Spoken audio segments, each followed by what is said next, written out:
Assalamualaikum warahmatullahi wabarakatuh. Halo sana segalanya, selamat datang di acara podcast motivasi with Ima Telki. Pada kesempatan kali ini kita akan membahas mengenai tema wujudkan mahasiswa aktif berorganisasi dan berprestasi. Tentunya telah hadir nih di tengah-tengah kita narasumber yang sangat talented. Halo Kak Nurul. Halo. Bagaimana nih Kak kabarnya? Alhamdulillah baik. Sedang kesibukan apa nih Kak sekarang? Kalau sekarang ya seperti mahasiswa tingkat akhir umumnya ya, lagi sibuk untuk persiapan uji kompetensi. Wow. Sebelumnya saya ucapkan terima kasih banyak nih Kak telah meluangkan waktunya untuk hadir pada kegiatan kita hari ini. Baik, sebelum kita berbincang lebih seru lagi bersama Kak Nurul, saya akan membacakan CV beliau terlebih dahulu. Nama Nurul Rahmadianti, beliau merupakan mahasiswa aktif jurusan Analis Kesehatan Poltekkes Kemenkes Bengkulu. Beliau merupakan mahasiswa yang berprestasi yang telah banyak sekali mengukir penghargaan, di mana beliau pernah mendapatkan juara 3 lomba life skill di Universitas Bengkulu tahun 2022. Beliau juga merupakan runner-up 1 Duta Genre Kota Bengkulu tahun 2020. Dan beliau juga merupakan juara 1 Plok Kesehatan dalam rangka Disnatalis Poltekkes Bengkulu tingkat nasional pada tahun 2022. Beliau juga merupakan juara 1 Plok Kesehatan tingkat nasional pada tahun 2023 dalam rangka kegiatan Disnatalis Poltekkes Kemenkes Bengkulu. Beliau juga pernah mendapatkan juara 3 dalam TikTok Edukasi tingkat nasional dalam rangka kegiatan DPW Matarki Bengkulu, Jawa Tengah. Dan baru-baru ini beliau merupakan mahasiswa berprestasi di Poltekkes Kemenkes Bengkulu. Selama berkuliah nih, beliau merupakan mahasiswa yang mendapatkan peringkat 1 dari semester 1 hingga semester 5. Wow, sangat luar biasa sekali ya Kak Nurul ini. Sangat amat memotivasi kita nih sebagai Gen Z untuk menjadi penerus bangsa yang aktif dalam organisasi dan juga aktif dalam prestasi. Selain itu, beliau juga banyak sekali pengalaman nih dalam bidang organisasi. Pertama, beliau merupakan pengurus genre Provinsi Bengkulu. Lalu beliau juga merupakan Kepala Departemen Riset and Teknologi Ikatan Mahasiswa Teknologi Laboratorium Medik Indonesia DPWI Matarki Bengkulu. Beliau juga merupakan bagian dari pengurus himpunan mahasiswa jurusan Analis Kesehatan Poltekkes Kemenkes Bengkulu. Beliau merupakan pengurus dari Forum Anak Kota Bengkulu, dan baru-baru ini beliau merupakan Putri Inteligensia Duta HIV/AIDS Provinsi Bengkulu. Wow, sangat luar biasa sekali ya Kak Nurul ini, memiliki prestasi akademik dan juga pengalaman organisasi yang luar biasa. Tentunya kita tidak salah pilih nih menjadi narasumber kita pada hari ini. Wow, Kak, bagaimana sih Kak cerita perjalanan Kakak sehingga menjadi bagian dari Duta HIV/AIDS Provinsi Bengkulu, dan motivasi apa sih yang mendasari Kakak untuk saya harus ikut nih Duta HIV/AIDS? Apalagi kan ini tingkat provinsi ya, banyak sekali pesaing-pesaing dari kabupaten ataupun dari kota itu sendiri. Oke, jadi teman-teman, halo sebelumnya ya. Sedikit cerita, saat saya mau menjadi bagian dari Duta HIV/AIDS Provinsi Bengkulu itu, saya sebelumnya mau sempat mundur nih. Karena waktu itu kan tabrakan antara Sempro sama karantina pemilihan. Tapi ternyata takdir lain ya, karena Sempro saya yang kemarinnya saya rencananya mengejarnya 10 tercepat, jadi 3 terlambat nih karena ada beberapa hal. Jadi saya memutuskan untuk menjadi bagian dari Duta HIV/AIDS Provinsi Bengkulu. Dan motivasi terbesar saya untuk berkecimpung di Duta HIV/AIDS ini karena saya ingin memotivasi teman-teman juga bahwa HIV/AIDS ini sekarang sudah menyerang Provinsi Bengkulu tentunya, di mana pergaulan remaja saat ini sedang dalam bahaya ya teman-teman. Wow, dari cerita singkat perjalanan Kak Nurul nih yang awalnya mengejar 10 orang tercepat untuk seminar proposal, karena ada beberapa kendala dan akhirnya memutuskan untuk mengikut bagian dari Duta HIV/AIDS. Dari cerita singkat ini aja ya Kak, menurut saya berarti kita itu harus percaya bahwasanya sesuatu yang terjadi tidak sesuai dengan rencana kita tuh pasti memiliki banyak sekali dampak positif untuk kedepannya ya.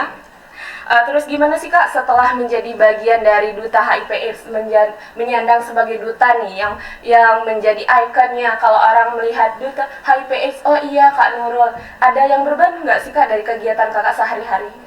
Oke, kalau dari kegiatan sehari-hari tidak ada yang berubah ya. Karena niat saya juga masuk ke Duta HIV/AIDS itu untuk mengedukasi. Walaupun kami setelah karantina dan grand final itu mendapatkan predikat masing-masing seperti winner, top 3 dan kategori yang lainnya, tapi setelah grand final itu kami setara. Kami Duta HIV/AIDS Provinsi Bengkulu yang mengedukasi remaja dan masyarakat untuk menghindari HIV/AIDS.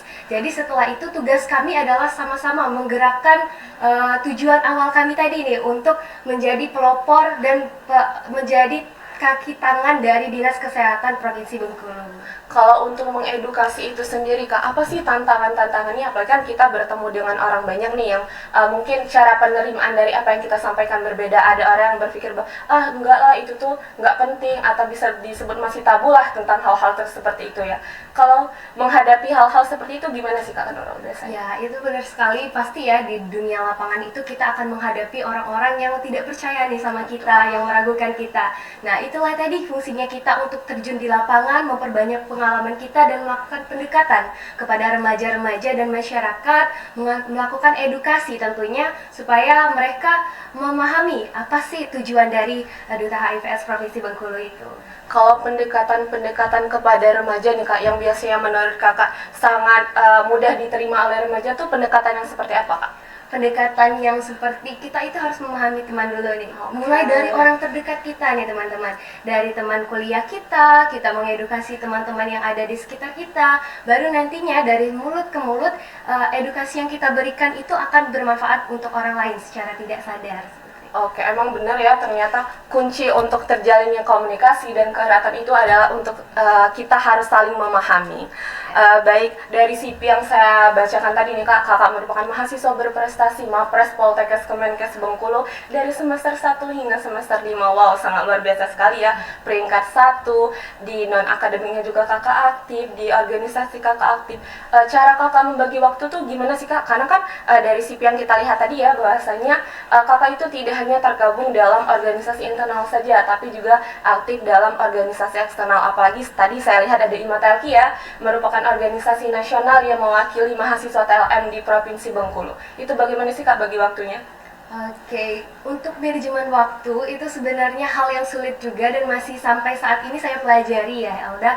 Karena saat organisasi itu saya mulai organisasi itu saat saya SMP dan seriusnya itu saat saya SMA. Dan untuk manajemen waktu sendiri saya masih PR ya untuk saya. Tapi sedikit tips yang saya lakukan sampai saat ini itu yang pertama saya menentukan goals terlebih dahulu. Apa sih yang menjadi tujuan dan pencapaian yang ingin saya capai dalam 2 tahun ke depan seperti itu. Terus setelah kita menentukan goals yang mau kita pilih, kita tentukan skala prioritas nih Alda. Dimana kita tidak menyampingkan keduanya antara akademik dan non-akademik. Kenapa kita memilih salah satu ketika kita bisa menjalankan keduanya gitu. Jadi saat kita melaksanakan skala prioritas kita, mulai dari hal terpenting dulu nih teman-teman yang kita lakukan. Kayak misalnya dalam waktu dekat ini kita ada event apa, kita ada lomba apa, yang deadline-nya paling cepat itu kita lakukan terlebih dahulu. Dan semaksimal mungkin kita memanfaatkan waktu luang yang ada. Bukan berarti kita nggak istirahat ya, tapi kita mencintai dulu apa yang mau kita lakukan ini. Karena ketika kita mencintai apa yang kita lakukan, semua yang kita lakukan itu terasa mudah gitu. Oke, kalau tadi dari jawaban Kak Nurul ya, kita harus menentukan goals kita terlebih dahulu, lalu kita menentukan skala prioritas. Nah, kalau Kak Nurul itu tipikal orang yang misalnya hari ini ada banyak kegiatan, Kakak schedule Kak Nurul jam segini saya segini. Kalau misalnya nih dari schedule yang telah Kakak susun rapi nih, ada satu hal atau satu kegiatan yang tiba-tiba harus dibatalkan atau berubah jamnya, itu Kakak tipikal orang yang pusing nggak sih dengan aduh saya sudah menjadwalkan dari A sampai Z, dari pagi sampai sore, terus tiba-tiba di siang hari nih ada jadwal yang berubah, tuh Kak Nurul menyikapinya gimana nih? Oke, jadi keadaan seperti itu pernah aku rasain ya, karena aku itu orangnya dulu terlalu perfeksionis. Oh. Misal jam segini aku harus gini, jam segini aku harus gini. Tapi semakin lama aku mikir kalau misalnya kita terlalu perfeksionis itu juga gak baik loh untuk kita. Terkadang kan ada hal-hal yang tidak bisa kita ubah ya, kita kendalikan gitu. Jadi untuk mengatasi itu ya dijalanin aja tuh. Misalnya kita ada plan A. Nah, kalau tidak terlaksana, kita lakukan plan B gitu. Jadi harus ada pilihan dan tahap-tahapan yang harus kita lakukan kalau kita nggak bisa melakukan tahap yang pertama gitu. Oke, betul sekali ya, bahwasanya perfeksionis itu boleh, tapi terlalu perfeksionis itu jangan. Ya. Nanti bisa stres ya Kak ya? Iya, betul. Saya lihat nih Kak, untuk Gen Z atau milenial seperti sekarang tuh bisa dibilang minat organisasinya tuh menurun karena mereka merasa bahwasanya takut untuk memulai, lalu takut untuk tidak bisa membagi waktu ya, seperti yang Kak Nur sampaikan tadi. Mungkin boleh nih Kakak beri dulu pesan-pesan singkat untuk rekan-rekan kita semuanya yang baru ingin memulai berorganisasi atau sudah terjun di dunia organisasi namun masih berpikir kayaknya aku udah bisa deh bagi waktu, kayak masih manajemen waktu aku masih sangat buruk gitu, masih ada tugas-tugas yang terbengkalai, apalagi kan seperti Kak Nurul lah, orang yang berprestasi akademik dan non akademiknya juga imbang ya. Mungkin boleh Kak diberikan dulu pesan-pesannya. Oke, buat teman-teman semuanya yang saat ini baru mau terjun ke organisasi atau masih menjadi mahasiswa baru, ini itu adalah kesempatan teman-teman nih. Kalau aku dulu saat aku kuliah, tujuan aku itu bukan cepat lulus, langsung lulus gitu. Tapi dimana saat kita menjadi mahasiswa, kita itu melakukan yang terbaik, mengembangkan diri, dan kita baru lulus gitu.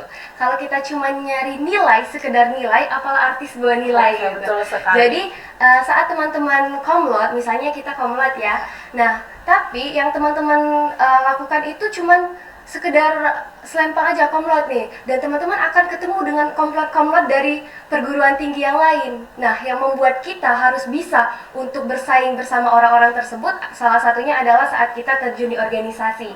Soft skill yang kita dapatkan, yang tidak kita dapatkan di kampus, itu kita dapatkannya di organisasi ini teman-teman. Jadi jangan ragu untuk teman-teman mengembangkan sayapnya, mencoba untuk masuk ke organisasi, dan mencoba hal-hal yang menurut teman-teman itu tidak mungkin untuk teman-teman lakukan. Dari hal terkecil itu teman-teman harus bisa melangkah untuk kedepannya, merencanakan kedepannya gitu. Wow, betul sekali nih. Mungkin bagi rekan-rekan semuanya yang baru ingin memulai berorganisasi atau sudah berorganisasi namun merasa aduh belum bisa nih manajemen waktunya dengan baik, boleh nih diingat pesan-pesan dari Kak Nurul. Saya ingin tanya juga nih Kak, salah satu tujuan dari kita mengikuti organisasi itu adalah untuk mendapatkan relasi yang luas ya. Bagaimana sih cara Kak Nurul untuk membentuk relasi yang sangat luas? Karena tidak menutup kemungkinan ya Kak, menurut saya pribadi banyak kok orang yang berorganisasi namun tidak ada relasi. Jadi kan sama kayak halnya percuma lah. Mungkin tidak dibilang percuma sepenuhnya, pasti bakal ada sesuatu yang dia dapatkan. Tapi relasi itu kan penting, apalagi untuk dunia kerja nanti ya. Oke, bener banget dah. Network itu sangat penting ya. Apalagi kita yang saat ini kuliah, itu kerja selanjutnya itu kerja kita adalah mencari pekerjaan.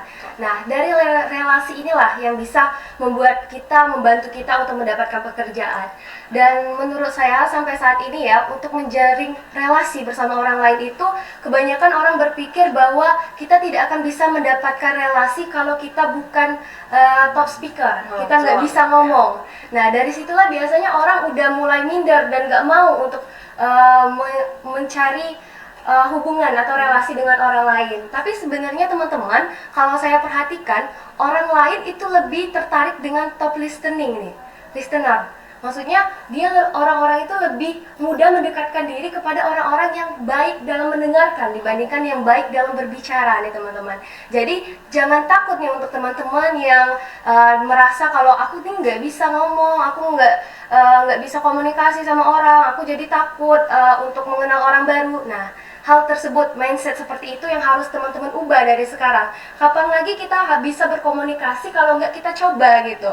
Kalau misalnya kita nggak bisa mencuat-cuat tentang diri kita, ya kita menanyakan apa yang kita tidak tahu sama orang tersebut. Lama-lama kan jadi kita bisa mengenal dan berteman nih dari ketidaktahuan kita. Kita bertanya sama orang itu, jadi kita bisa berteman gitu dah. Oke, nih teman-teman, tips dari Kak Nurul bagi rekan-rekan yang merasa tidak memiliki relasi walaupun sudah tergabung dalam suatu organisasi, boleh nih dicoba ya tipsnya, bahwasanya kita itu emang harus mindsetnya diubah dulu, bahwasanya tidak untuk menjadi seseorang yang memiliki banyak relasi tidak harus pandai dalam berbicara ya Kak Nurul. Tentunya yang penting kita ingin tahu dan ingin mencoba.